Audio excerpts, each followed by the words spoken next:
Above the Solomon Islands on August 7, 1942, Lieutenant Takeshi Yamada rolled his Mitsubishi A6M0 fighter through a graceful barrel roll at 8,000 feet, the morning sun glinting off his polished canopy. The American Wildcat fighters below him looked like clumsy toys struggling through the tropical air, their stubby wings and thick fuselages a stark contrast to his sleek, nimble aircraft. He believed the Americans would never catch him, that their planes were simply too slow, too heavy, too outdated to challenge the supremacy of Japanese aviation. Before we dive into this story, make sure to subscribe to the channel and tell me in the comments where you are watching from. It really helps support the channel. What Lieutenant Yamada did not know was that below him, a revolution in aerial combat tactics was about to teach him that speed and agility meant nothing against coordinated strategy and disciplined teamwork. Takeshi had joined the Imperial Japanese Naval Air Service 3 years earlier, graduating at the top of his class from the Tsuchiura Naval Air Corps. His training had been brutal and unforgiving, with instructors who demanded perfection in every maneuver, every landing, every formation flight. He had spent countless hours mastering the art of air combat, learning to push his aircraft to its absolute limits, understanding every nuance of how the Zero responded to his touch. The Zero was unlike any fighter aircraft in the world at that time, a masterpiece of engineering that sacrificed protection for performance. Its Sakai radial engine produced 1,130 horsepower, pushing the lightweight airframe to speeds exceeding 330 miles per hour. More importantly, the Zero could outturn virtually any opponent, capable of completing a full circle in just 16 seconds at optimal altitude. By August 1942, Takeshi had 7 confirmed victories, each one reinforcing his belief in the invincibility of his aircraft and his skills. His first encounter with American fighters had occurred in June over Midway, where he had easily evaded pursuing Wildcats, their pilots struggling to keep pace with his aerobatic maneuvers. He remembered the frustration in their flying, the way they would attempt to follow him into tight turns only to stall out or lose too much speed, becoming easy targets for his wing-mounted 20mm cannons and fuselage machine guns. Each encounter had been the same story, American pilots trying to dogfight, trying to match his turning ability and failing every time. The Americans called their primary carrier fighter the F-4F Wildcat, a Grumman design that looked as stubborn as its namesake. The aircraft weighed nearly 2,000 pounds more than the Zero when fully loaded, powered by a Pratt & Whitney engine, producing 1,200 horsepower. On paper, it seemed competitive, but in practice, the weight difference meant the Wildcat turned like a freight train compared to the Zero's ballet-like grace. American pilots who survived early encounters with Zeros returned with sobering reports. Do not try to dogfight them. Do not try to turn with them. Do not engage in slow-speed maneuvering combat. But changing ingrained tactics was harder than anyone imagined. Lieutenant Commander James Thatch understood this problem better than most. A 37-year-old veteran pilot from Arkansas, Thatch had been analyzing combat reports from the Pacific with growing concern since the conflict began. He had access to intelligence reports describing the Zero's capabilities, including performance data recovered from a remarkably intact Zero that had experienced mechanical difficulties and made an emergency landing in the Aleutian Islands. That aircraft, studied extensively by American engineers, revealed both the strengths and weaknesses of Japanese design philosophy. The Zero was fast, maneuverable, and had impressive range thanks to its fuel-efficient engine and light construction. However, that light construction came at a terrible cost. The Zero had no armor plating to protect the pilot, no self-sealing fuel tanks to prevent fires when struck, and a relatively light armament compared to the heavy 50-caliber machine guns carried by American fighters. Thatch spent weeks working on a solution, sketching diagrams on any available surface, even using matchsticks on a table to visualize aircraft movements. He developed a defensive tactic he called the beam defense position, though it would eventually become known by his name, the Thatch weave. The concept was brilliantly simple, but required precise coordination and absolute trust between wingmen. 2 fighters would fly parallel to each other, separated by about 200 feet. When a Zero pursued one aircraft, that pilot would turn toward his wingman while the wingman turned toward him. This created a crisscross pattern that brought the Zero directly into the sights of the second American pilot. The pursuer became the pursued in a matter of seconds, and the Zero's superior turning ability became irrelevant because the engagement geometry had fundamentally changed. Ensign Robert Winston, a 23-year-old pilot from Montana, had been practicing this new tactic with his squadron for 3 weeks before August 7th. He had flown 42 practice missions, drilling the timing and spacing until the movements became instinctual, until he could execute the weave without conscious thought. His wingman, Lieutenant Henry Porter, was a 31-year-old former crop duster from Kansas who had an almost supernatural ability to judge distances and speeds. Together, they formed one of the most effective fighting pairs in their squadron, though they had yet to test their new tactics against actual Japanese fighters.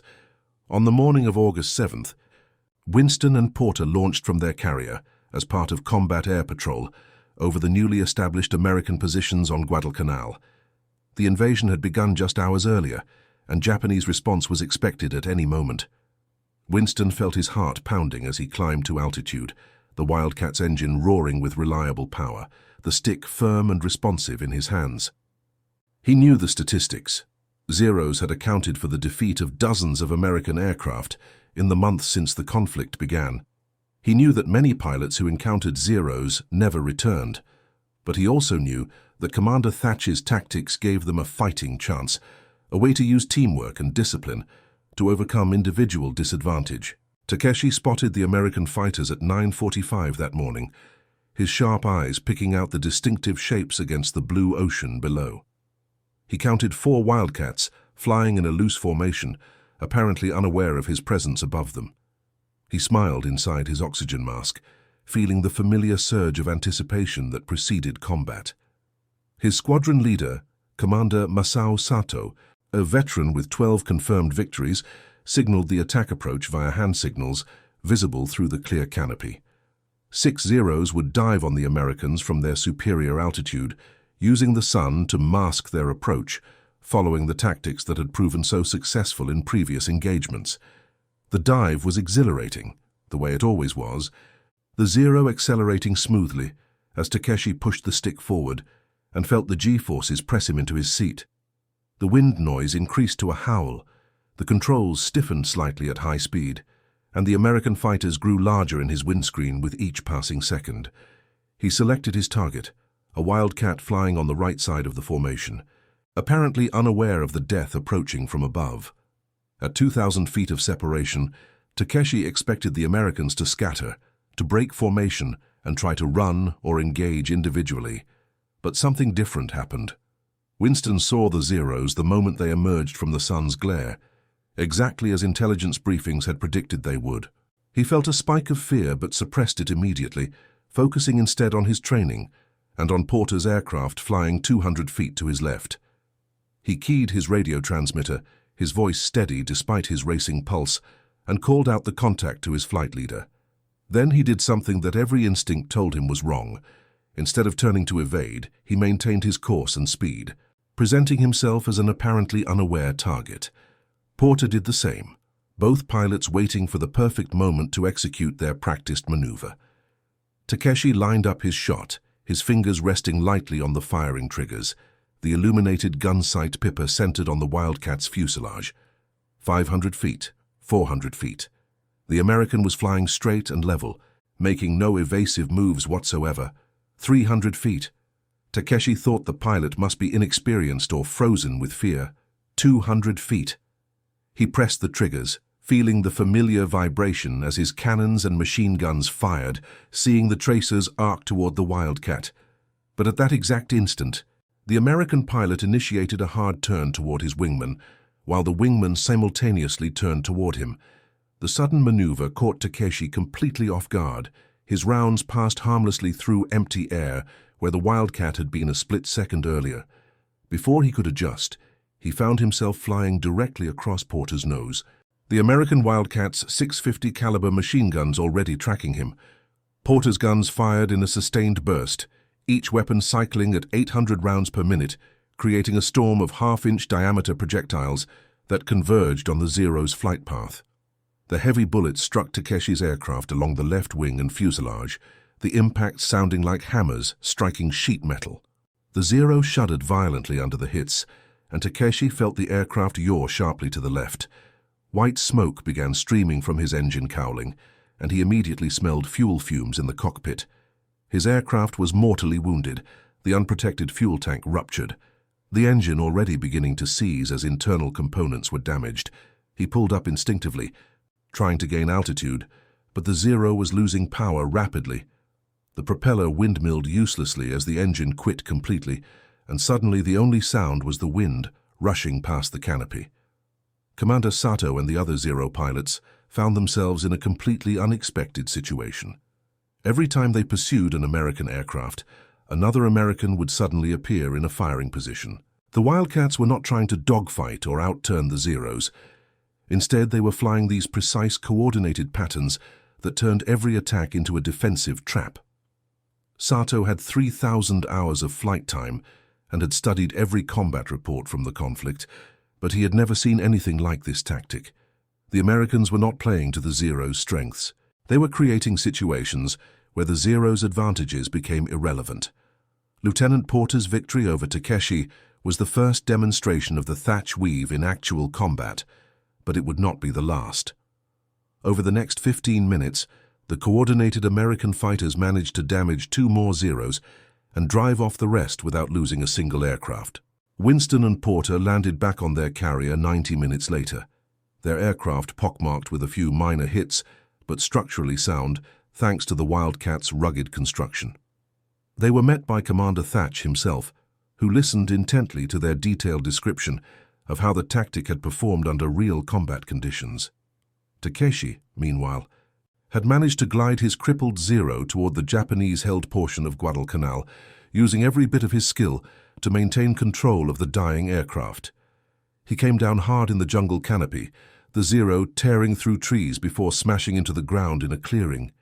He was thrown forward against his harness, his head striking the gun sight, stunning him. When he regained full consciousness, he found himself hanging upside down, his aircraft a crumpled wreck around him. He released his harness and fell to the ground, checking himself for injuries. Miraculously, he had only cuts and bruises, but his Zero, his beautiful, invincible Zero, was destroyed beyond any possibility of repair. Over the following weeks, Takeshi flew 3 more missions in replacement aircraft before being rotated back to Japan for instructor duty. Each subsequent encounter with American fighters reinforced the lesson he had learned on August 7th. The Americans had adapted. They no longer tried to fight on Japanese terms. Instead, they had developed tactics that used their aircraft's advantages: rugged construction, heavy firepower, and coordinated teamwork to negate the Zero's superiority in maneuverability. Japanese pilots who continued to rely on individual skill and dogfighting prowess found themselves increasingly outmatched, not by better aircraft, but by better tactics. The Thatch Weave spread rapidly through American fighter squadrons in the Pacific. Training programs were modified to emphasize mutual support and disciplined formation, flying over individual heroics. Pilots learned to think of themselves not as lone warriors, but as parts of a coordinated team. The tactic proved so effective that it remained in use throughout the remainder of the conflict and influenced fighter tactics for decades afterward. Modern fighter pilots still train in mutual support tactics that trace their lineage directly back to Thatch's matchstick diagrams. Winston went on to complete 68 combat missions during the conflict, earning the Distinguished Flying Cross and surviving to return home to Montana in 1945. He flew with Porter for another 7 months before Porter was reassigned to a training squadron, where he taught the next generation of fighter pilots the importance of teamwork over individual skill. Both men credited their survival not to superior aircraft or personal courage, but to the effectiveness of coordinated tactics and mutual support. Commander Sato survived the August 7th engagement, but was less fortunate in subsequent battles. He continued flying combat missions until May 1943, when his Zero was caught by a pair of Wildcats executing a perfect Thatch Weave over the Russell Islands. His aircraft was severely damaged, and he was forced to make an emergency water landing. He was rescued by Japanese forces and spent 3 months recovering from his injuries before returning to combat duty. He survived the conflict, but never forgot the lesson he learned that August morning. Individual excellence, no matter how impressive, could not overcome coordinated teamwork and adaptive tactics. The broader implications of this tactical revolution extended far beyond individual engagements. Japanese aviation had built its entire doctrine around the concept of the supremely skilled individual pilot flying a superior aircraft. Training was lengthy and intensive, producing pilots of exceptional ability but in relatively small numbers. When these elite pilots encountered tactics that neutralized their advantages, the entire system began to break down. As the conflict progressed and experienced Japanese pilots were gradually lost to attrition, replacement pilots with less training found themselves completely outmatched by American pilots, flying in coordinated teams using proven tactics. American aviation, by contrast, built its doctrine around the concept of adequate training for large numbers of pilots, with tactics designed to allow average pilots to defeat superior opponents through teamwork. The United States had the industrial capacity to produce thousands of aircraft and the training infrastructure to produce thousands of pilots. While individual American pilots might not match the skill level of elite Japanese pilots in 1942, by 1944, the average skill level of American pilots had risen substantially, while Japanese pilot quality had declined due to shortened training programs and heavy losses among experienced aviators. The Zero itself remained a formidable aircraft throughout the conflict, but its weaknesses became more apparent as the tactical environment evolved.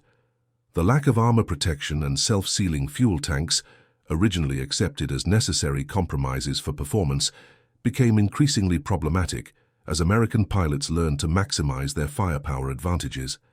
A burst from 650 caliber machine guns could destroy a Zero with frightening efficiency, while the Zero's lighter armament often required multiple hits to neutralize the rugged Wildcat or its successor, the F-6F Hellcat.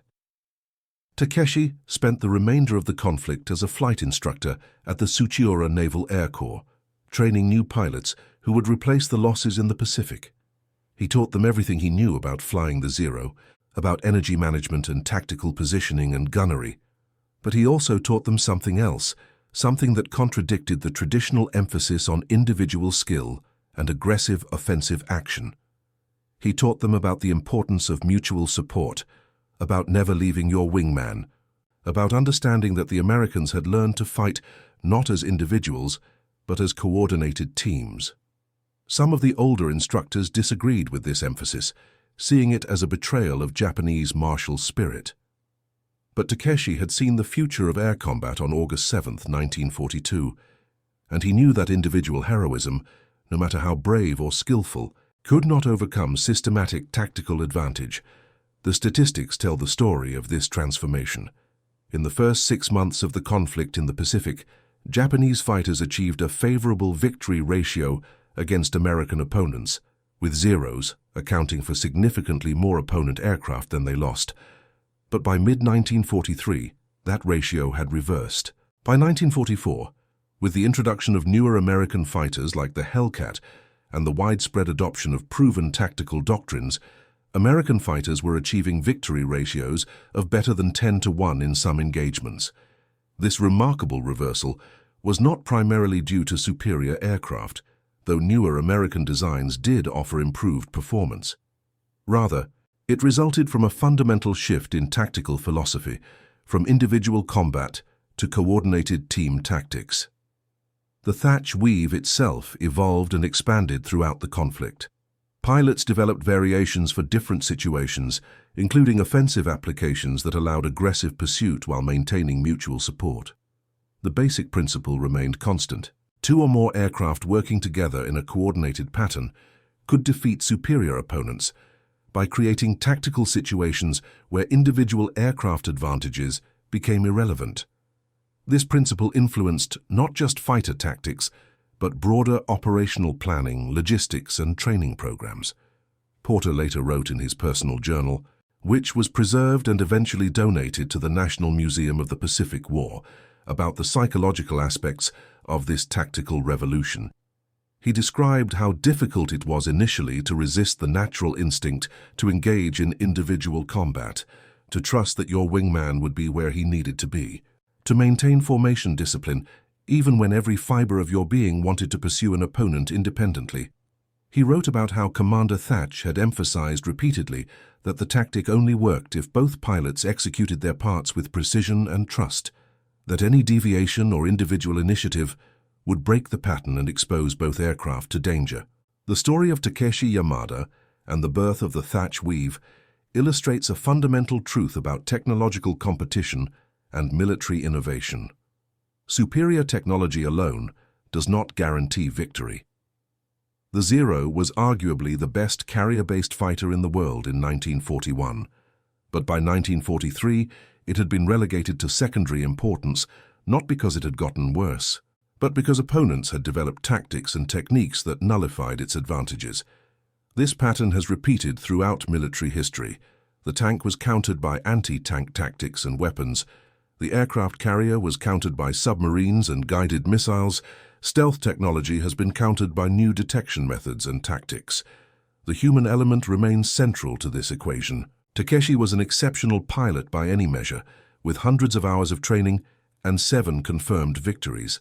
But his confidence in his individual skill and his aircraft's capabilities blinded him to the possibility that his opponents might find ways to fight that did not rely on matching his strengths.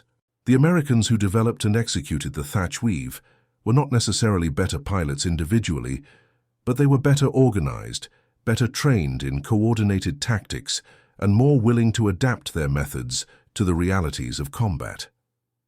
In his post-conflict interviews with military historians, Winston reflected on the moment he executed his first Thatch Weave against Takeshi.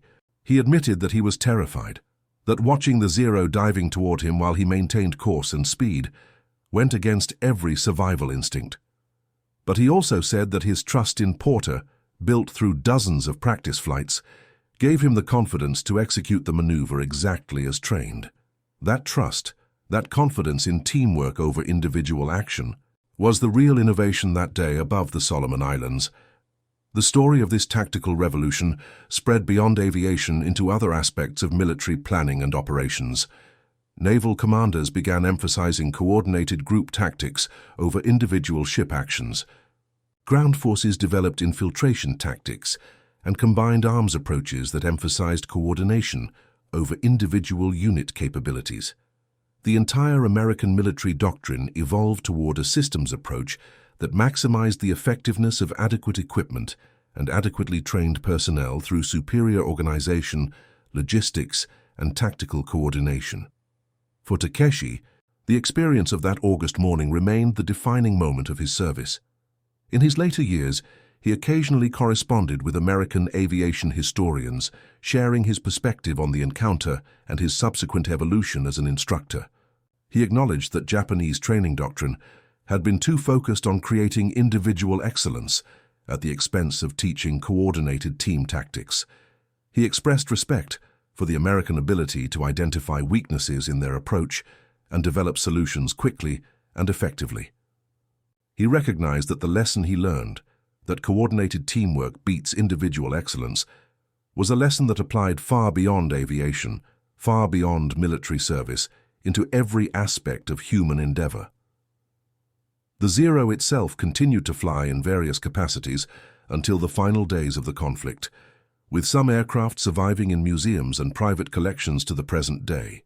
Modern aviation enthusiasts and historians who have examined surviving Zeros consistently note the same characteristics: exceptional build quality, beautiful handling characteristics, and shocking vulnerability to damage. The aircraft represents a fascinating moment in aviation history, a design that pushed the boundaries of what was possible but made choices that would prove costly when the tactical environment changed. And that concludes our story. If you made it this far, please share your thoughts in the comments. What part of this historical account surprised you most? Do not forget to subscribe for more untold stories from World War II and check out the video on screen for another incredible tale from history. Until next time.